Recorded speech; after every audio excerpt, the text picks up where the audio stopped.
From Malaysia, architect Kawarizmi, going to share with you. You go ahead. Yeah, put your hand on Kawarizmi. He's going to share with you because he's a winner architect, young architect. I can tell you, he still look available but not available. Yeah, we want to show you about you have to be challenged to participate in design competition. Give a round of applause again to architect Kawarizmi. Hello, good evening. So my name is Kawarizmi and the talk called Against the Grain is not asking you to go out to the street and rebel or join riots, but it's actually how you should approach design competition if you're interested to do one. So our practice, we have the office that we do commissions, competition, and also design research. And this is one of an example. I choose a simpler example. This is chair design competition for Kuala Lumpur chair. That's what they call it. Inspired by the Barcelona chair.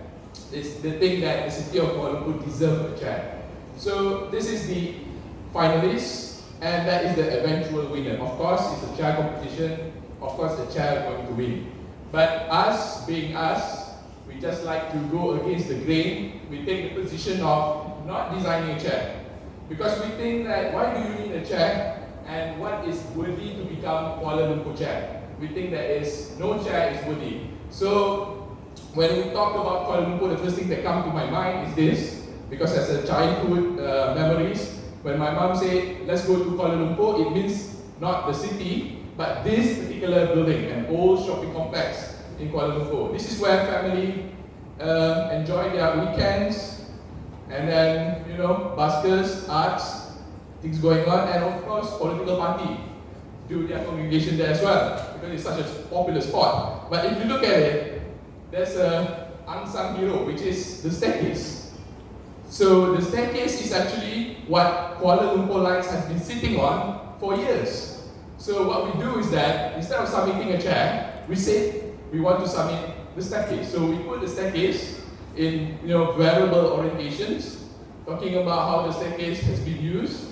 You can walk on it to go to the next floor, sit on it, and read newspaper, things like that. And for fun, we put Miles Van Road talking about the chairs, which is the staircase, to be such a good idea. So we definitely did not design the chair.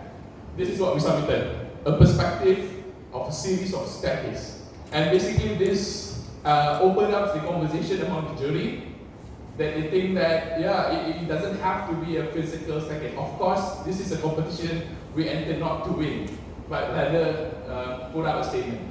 Okay? The next one is park and bench. In Kuala Lumpur, we have a new urban park called Taman Tugu. It's huge. It's 1 billion USD dollar park project. So they asked the architects to design gazebos for the park. And of course, as I mentioned, when there is a gazebo competition, the architects coming in with gazebo design.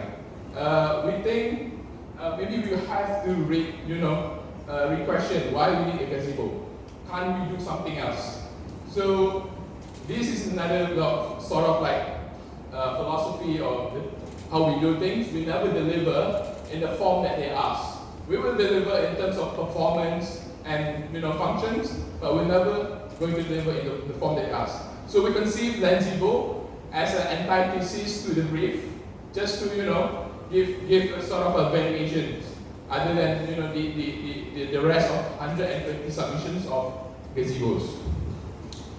Okay, so we think that we rather do molding of the nature, just like caves, people take shelter from a cliff, things like that. So to make it simple, we do this progressive diagram. This is the park.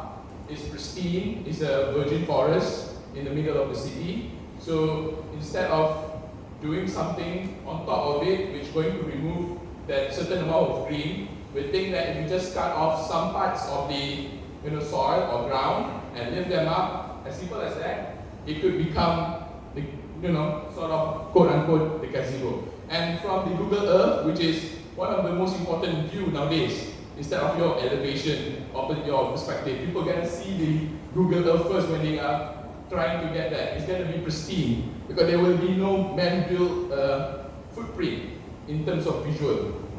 So this is it. Only two, very simple. One is a linear, one is sort of like a quarter circle gazebo, and it looks like that, as simple as that. But of course, this is a very generic gazebo. We have to adapt to a certain condition on site. So this is the variations. Based on just that two typologies, we managed to create subsequent typologies and morph them into larger and smaller gazebos, hosting different activities and programs. And basically in the competition, they asked us to produce models, animations, and then they gave us a 3-minute presentation period. But of course, none of the other participants or shortlisted participants adhered to that. Some of them lectured for 20 minutes, they did the models, they did the animation. We, on the other hand, did not do anything. We didn't do any models, we didn't do any animation, we just talked concisely for 3 minutes, that's it. And eventually, we won, number one. And the main thing is not about winning. Sometimes we enter them for making a statement, sometimes we don't. So this is another one, a market in Penang, that we won first prize. And then this is another one, a mosque in southern part of our country that I full-heartedly spent 7 weeks doing it, but we did not even be shortlisted. But never mind. So it's sort of like a new interpretation of what all the Islamic mosque component could be. Yeah, this is it. And I would say that design competition is quite important in my development. So I think I will share this to you for you to somehow think about entering one. It could really help your development and maturity, and eventually ease you to the transition to become a young architect after you graduate. And I think it is one of the tools, the best tool to somehow make yourself visible in the architecture fraternity. So don't be afraid of losing. You only live once. Just compete and enjoy doing it. But you have to do it against the grain. Thank you. Wow.